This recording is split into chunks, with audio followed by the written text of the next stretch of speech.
In his prime, Jack Nicklaus seemed to make so many critical putts just out of sheer determination. He'd stand over the ball in that crouched posture, seemed like forever, and just will the ball into the hole. It was something he was really known for during his career. In his new book, Putting My Way, he talks about some of the techniques behind that ability to make the big putt. We excerpted several of those keys in a recent Golf Digest.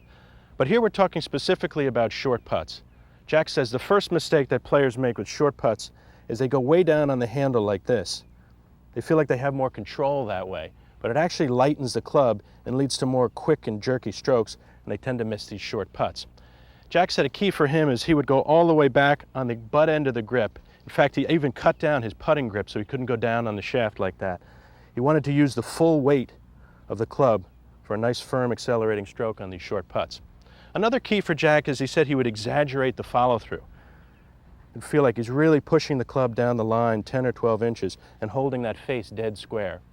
And the last point he wants to make here, and this is probably the biggest problem with amateur players on these short putts, is they tend to make a decelerating stroke. They take too long a backstroke and they just quit on it at impact. They miss it left, they miss it right, they even leave it short on these short putts.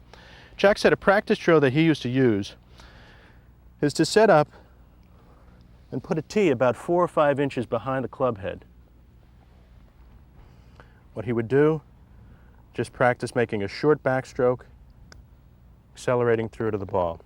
That tee would limit his backstroke, make sure he gets a nice accelerating move through the ball. Imagine if you made all your short putts like this, how much your scores would improve. Located on the south end of the Grand Strand in Myrtle Beach, you'll find 2 South Carolina golf masterpieces. Willbrook Plantation winds its way amid a century-old oak forest. Carved out of 2 plantations, you'll find Willbrook to be a challenging 18-hole layout that will inspire you with its beauty, yet provide a demanding test of golf. Named the 2007 Myrtle Beach Course of the Year, Wachasaw Plantation East was built on the site of a century-old rice plantation. Architect Clyde Johnston has created a taste of Scotland while still maintaining that Carolina low country atmosphere. Willbrook Plantation and Wachasaw Plantation East are Myrtle Beach golf at its finest.